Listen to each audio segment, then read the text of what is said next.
ఈరోజు మీకొక కథ చెప్తాను. మాధవరావు, శారద అని ఇద్దరు వైఫ్ అండ్ హస్బెండ్ ఉంటారు. మాధవరావు, శారద గారికి ఇద్దరు కొడుకులు. పెద్ద కొడుకు, చిన్న కొడుకు. పెద్ద కొడుకేమో అమెరికాలో సెటిల్ అయిపోయాడు. చిన్న కొడుకు వీళ్ళతోనే ఉంటాడు. పెద్ద కొడుకు, పెద్ద కోడలు ఐటీ ఎంప్లాయీస్. అలాగే చిన్న కొడుకు, చిన్న కోడలు కూడా ఐటీ ఎంప్లాయీసే అనమాట. ఇప్పుడు ఏమైందైతే వాళ్ళు చక్కగా ఉద్యోగాలు చేసుకుంటున్నారు. అందరు చక్కగా వెల్ సెటిల్డ్. పెద్ద కొడుకు ఒక బాబు ఉన్నాడు. చక్కగా అందరు సెటిల్డ్. అంతా బాగుందా ఇక్కడితో? ఇప్పుడు ఏమైంది, కోవిడ్ వచ్చింది. కోవిడ్ వస్తే ఒకరోజు మాధవరావు గారికి ఫోన్ రింగ్ అయిందనమాట. పెద్ద కొడుకు ఫోన్ చేశాడు. నాన్న, మాకు ఇక్కడ కోవిడ్ కేసెస్ పెరుగుతున్నాయి. మాకు వర్క్ ఫ్రమ్ హోమ్ జాబ్ ఇచ్చేశారు. మేము ఇండియాకి వచ్చేద్దాం అనుకుంటున్నాం నాన్న అంటే, పాపం మాధవరావు గారు ఏమన్నారు, వచ్చేయండి, కేసెస్ ఒకవేళ పెరిగితే మళ్ళీ మీరు అక్కడ లాక్ అయిపోవాల్సి వస్తుంది, మీరు వచ్చేయండి హ్యాపీగా, ఇక్కడ మనం ఉండొచ్చు అన్నారు. సరే అని చెప్పేసి ఇంకా వాళ్ళ శారద గారు ఏం చేశారు, పిల్లలు వస్తున్నారు కదా, మనకి బాగా సరుకులు ఎక్కువ కావాల్సి వస్తుంది అని గబగబా సరుకులు లిస్ట్ రాసేసి మాధవరావు గారికి ఇచ్చేసింది, సరుకులు తీసుకురమ్మని. ఇంక ఇద్దరు ఫుల్ హుషారుగా ఉన్నారు. పెద్ద కొడుకు, పెద్ద కోడలు వచ్చేస్తున్నారు ఇండియాకని. పిండి వంటలన్నీ పాపం రెడీ చేశారు శారద గారు. కొన్ని రోజులు అయ్యింది. పెద్ద కొడుకు, పెద్ద కోడలు వచ్చేసారు ఇండియాకి. ఇంకా మా పాపం శారద గారికి అస్సలు తీరిక అనేది ఉండేది కాదు. డే అండ్ నైట్ ఆవిడకి ఎప్పుడు కిచెన్లోనే సరిపోయేది. ఎందుకంటే ఒక బెడ్రూమ్లో చిన్న కొడుకు, చిన్న కోడలు వాళ్ళిద్దరికి రీసెంట్గానే పెళ్ళయింది. వాళ్ళిద్దరూ IT employees, work from home చేసుకుంటూ రూమ్లోనే ఉంటారు. వీళ్ళిద్దరూ పెద్ద కొడుకు, పెద్ద కోడలు కూడా ఆ రూమ్లోనే వేరే రూమ్లో ఉంటారు. పాపం ఈ మాధవరావు గారు, శారద గారేమో ఏం చేస్తారు, ఆ బుడ్డోడిని వీళ్ళకి ఇచ్చారనమాట చూసుకోమని. ఆవిడ కిచెన్లో సరిపోయేది. వాళ్ళు తినడానికి మాత్రం బయటకు వచ్చేవాళ్ళు, మళ్ళీ వర్క్ చేసుకోవడానికి లోపలికి వెళ్ళిపోయేవాళ్ళు. మళ్ళీ ఈవినింగ్ దాకా అసలు మనుషులు ఎవరు ఇట్లే తిరిగే వాళ్ళే కాదు. ఇలా లాక్డౌన్ అంతా గడిచింది. లాక్డౌన్ అయిపోయింది. కొన్ని రోజుల తర్వాత పెద్ద కొడుకు అన్నాడు, నాన్న ఇక్కడ అంతా సెట్ అయిపోయింది కదా, ఇంకా మేము బయలుదేరుతాం నాన్న, మాకు కూడా ఆఫీసెస్కి రమ్మంటున్నారు, మేము వెళ్తాము అని చెప్పేసి వాళ్ళు ఇంకా లగేజ్ అది ప్యాక్ చేసుకొని పాపం శారద గారు వాళ్ళకి కావాల్సినవన్నీ వండి సర్దేసి ప్యాకింగ్ చేసి వాళ్ళని ఎయిర్పోర్ట్లో దింపడానికి వెళ్ళారు. పెద్ద కొడుకుని పంపించేసి ఇంటికి వచ్చారు. ఇంటికి వచ్చిన తర్వాత కొన్ని రోజులు అంతా బాగానే గడిచింది. తర్వాత మళ్ళీ పెద్ద కొడుకు నుంచి ఫోన్ వచ్చిందనమాట మాధవరావు గారికి. ఏమని, ఇక్కడ కొంచెం జాబ్ రిస్క్ అయింది నాన్న, అంత ఏం బాలేదు, మేము ఇంకా కంప్లీట్ ఇండియాకే వచ్చేద్దాం అనుకుంటున్నాము, అక్కడే ఆఫర్స్ ఉన్నాయి నాన్న, మేము ఇద్దరం అక్కడే జాయిన్ అవుతామని చెప్పాడు. సరేలే, ఇంకా వీళ్ళు కూడా ఓకే అన్నారు మాధవరావు గారు, శారద గారు. సరే అని వచ్చేసారు అందరూ. వాళ్ళు వచ్చేసిన కొన్ని రోజులకి మాధవరావు గారికి రిటైర్మెంట్ అయిపోయింది. ఆ రిటైర్మెంట్ అయ్యాక కొంచెం మనీ వచ్చినాయి అనమాట. ఇప్పుడు పాపం వీళ్ళ పెద్ద కొడుకు, చిన్న కొడుకు ఇద్దరు వీళ్ళింట్లోనే ఉంటున్నారు. ఏదైనా వీళ్ళకొక ఇల్లు మనం ఏర్పాటు చేస్తే వాళ్ళు ఈఎంఐ అది కట్టుకొని వాళ్ళు సెటిల్ అయిపోతారు కదా అని మాధవరావు గారు అనుకున్నారు. ఆ రిటైర్మెంట్ డబ్బులు పెద్ద కొడుకు కొంచెం, చిన్న కొడుకుకి కొంచెం ఇచ్చారనమాట. ఇచ్చేసి ఏం చేశారు వాళ్ళ ఇద్దరు కొడుకులు, డౌన్ పేమెంట్‌కి కట్టేసుకున్నారు. ఒకటే దగ్గర 2 ఇల్లులు కొనుక్కున్నారనమాట. డౌన్ పేమెంట్‌కి కట్టేసుకొని ఈఎంఐ వాళ్ళ సాలరీలో నుంచి కట్టేయేలాగా చూసుకున్నారు. సరే, అంతా బాగానే ఉందా ఇప్పుడు? వాళ్ళు కొనుక్కున్న ఇల్లులు ఎక్కడ? మాధవరావు గారి ఇంటికి చాలా కొంచెం దూరంలో. అయితే గృహప్రవేశం అయ్యింది. ఇంకా అంతా బాగానే ఉంది. వ్యాక్సిన్స్ కూడా అందరూ వేసుకున్నారు. ఎవరి పనుల్లో, ఎవరి ఉద్యోగాల పనుల మీద వాళ్ళు వెళ్ళిపోతున్నారు. మాధవరావు గారికి ఏమీ తోచేది కాదు. ఎందుకంటే ఆయన రిటైర్ అయిపోయి కూర్చున్నాడు. ఇప్పటిదాకా పని చేసిన మనిషి. తోచేది కాదు. ఆ చేతిలో బుడ్డోడిని అప్పచెప్పారు. ఒక పూట పెద్ద కొడుకు ఇంట్లో, ఒక పూట చిన్న కొడుకు ఇంట్లో అటు ఇటు తిరుగుతుంది శారదమ్మ. శారదమ్మకి అసలు పాపం తీరికే ఉండేది కాదు. ఎందుకంటే వాళ్ళిద్దరికీ వర్క్ ఫ్రమ్ హోమే ఉంది. వాళ్ళ ఇంట్లో బుడ్డోని చూసుకోవాలి, వీళ్ళ ఇంటికి వచ్చి వంట చేయాలి, వాళ్ళకి పెట్టాలి, వీళ్ళకి చేయాలి. ఆవిడకి పాపం ఇదే సరిపోయింది. కొన్ని రోజులు చూసి చూసి మాధవరావు గారు అన్నారు, ఇంక మేము బయలుదేరుతాం రా మా ఇంటికి అని అంటే, ఎందుకు వెళ్ళేది? అక్కడికెళ్ళినా మీరు ఒక్కళ్ళే కదా ఉండాలి. అక్కడికెళ్ళి మాత్రం ఏం చేస్తారు? మీకేం తోచిద్ది? అదేదో ఇక్కడే ఉండండి. బుడ్డోడిని చూసుకోవాలి కదా! మేము వర్క్ ఫ్రమ్ హోమ్ చేసుకుంటాము. మేము సాయంత్రం దాకా మాకు లాగౌట్ చేయడానికి కుదరదు. బుడ్డోడిని ఎవరు చూస్తారు? పని చేస్తే వాడిని ఎలా చూసుకోవాలి మేము? వాడిని చూసుకోవడానికన్నా మీరు ఉండాలి కదా! అని పెద్ద కొడుకు, పెద్ద కోడలు కొంచెం గట్టిగానే చెప్పారు. పాపం నిజమేలే ఉందాంలే కొన్ని రోజులకి పెద్ద కోడలు వాళ్ళ అమ్మగారోళ్ళు వస్తారంట కదా!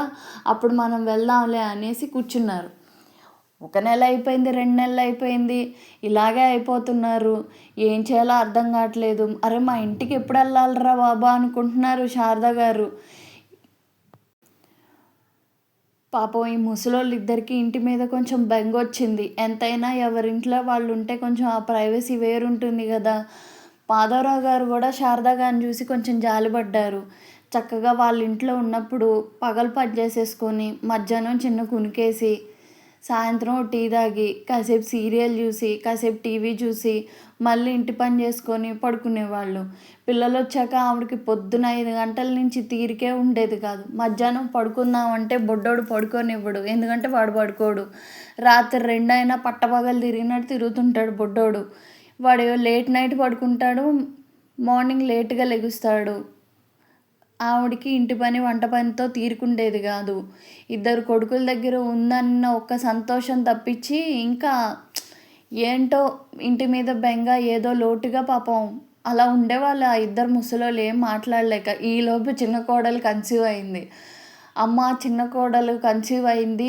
తనని చూసుకోవడానికి మీరుండాలి. వాళ్ళ పేరెంట్స్ వాళ్ళ బ్రదర్ దగ్గరికి యూఎస్ ఎళ్లారు. మీరుండండమ్మా అని చిన్న కొడుకు ఆపేశాడు వెళ్దాం అనేసరికి. సరే కోడలు కడుపుతో ఉంది కదా! ఇన్ని రోజులుండి ఇప్పుడు పోతే బాగోదు. పాపం ఎలాగో వర్క్ చేసుకోవాలి గదా! చూద్దాంలే, వండి పెడదాంలే అని సర్దుకొని మళ్ళీ ఉన్నారు. చూస్తా సంవత్సరం అయిపోయింది. ఎళ్దామంటే కుదరదు. ఎళ్ళనీయరు. ఉందామా అంటే ఉండలేరు. ఇంకా ఇప్పుడు కొంచెం అంతా రెగ్యులర్ అయిపోయింది కదా! ఒక 3 డేస్ ఆఫీసెస్‌కి రమ్మంటున్నారు. అమ్మ మాకు ఆఫీసులకి 3 రోజులు రమ్మంటున్నారు. మేము ఆఫీసులకెళ్ళాలి. మరి బుడ్డోడిని చూసుకోవాలి కదా! వాడు చిన్నోడు. ఇంకా స్కూల్‌కెళ్ళే అంత వాడు కాదు. 2 ఏళ్ల పిల్లాడు. అమ్మ వాడినెవ్వరు చూసుకుంటారు? ఉండండమ్మా అనేసి అన్నారు. కోడలు గూడా అంది.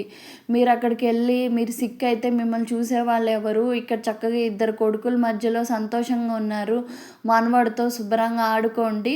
ఇంకొక కొన్ని రోజులు పోతే ఇంకో చిన్న కోడలికి కూడా డెలివరీ అయ్యిద్ది గదా! ఉండండి అన్నారు. సరేలే అని పాపం ఉంటున్నారు. ఎంతైనా సరే ఇంటి మీద వాళ్ళకి బెంగ మాత్రం బాగా పెరిగిపోయింది. సరే బోర్ కొడుతుంది. వాళ్ళు ఆఫీస్‌కెళ్లారు కదా! భోంచేసేసి నైట్ కాసేపు టీవీ చూద్దాం అని చెప్పి మాధవరావు గారు టీవీ పెట్టారు. నైట్ వార్తలు చూద్దామని. ఈలోపు పెద్ద కోడలు అప్పుడే వర్క్ ఫినిష్ అయ్యి ఇంటికొచ్చింది. పాపం గట్టిగా అరిచేసింది మాధవరావు గారిని. ఏంటి మేము కష్టపడి పొద్దున్నుంచి గొడ్డు చాకిరీ చేసి ఇంటికొస్తే టీవీ సౌండ్ ఇంత పెట్టుకున్నారు. మేము పడుకోలేమా? పడుకోవద్దా? మీరు పొద్దున్నుంచి ఖాళీగానే ఉంటారు గదా! వార్తలు చూసుకోవచ్చు కదా! మేమొచ్చాక మీకు అన్నీ గుర్తొస్తాయా? అని మాట ఇసిరేసింది. చాలా బాధపడిపోయారు వాళ్ళిద్దరూ. అలాగే సర్దుకున్నారు. తర్వాత చిన్న కోడలు డెలివరీ అయింది. వాళ్ళ అమ్మోళ్ళ ఇంటికెళ్ళింది. అక్కడి నుంచి వర్క్ ఫ్రమ్ హోమ్ చేసుకుంటుంది. ఒక 6 మంత్స్ మెటర్నిటీ లీవ్ ఇచ్చారు. ఆ చిన్న కోడలు ఎళ్ళిపోయింది. సరేలే ఇంకా చిన్న కొడుకు గూడా వీళ్ళింట్లోనే ఉంటున్నాడు. వీళ్ళే వండిపెడుతున్నారు. అబ్బాయి జాబ్ చేసుకుంటున్నాడు, వస్తున్నాడు. అలా కొన్ని రోజులు నడిచింది. ఇంకా ఎళ్తామమ్మా అంటే, మీరు ఎళ్తానంటారేంటండి? మేము ఉద్యోగానికెళ్ళిపోతే మరి మా బాబుని ఎవరు చూస్తారు? అని పెద్ద కోడలు ప్రశ్న. ఏం చేయాలి ముసలోళ్ళిద్దరూ? మెల్లగా రోజులు గడిచినాయి. చిన్న కోడలు ఇంటికొచ్చింది. చిన్న కోడలికి బాబు పుట్టాడు. చిన్నోడు ఉన్నాడు కదా అని మళ్ళీ చిన్న కొడుకు వాళ్ళని ఉండమన్నాడు. ఇక శారదమ్మ గారికి అసలు నేనెప్పుడు ఎళ్తాను? నా ఇల్లేది? నా పనేంటి? నేనెప్పుడు మా ఇంటికెళ్తాను అని ఇంకా ఆవిడకి విపరీతమైన బెంగొచ్చేసింది.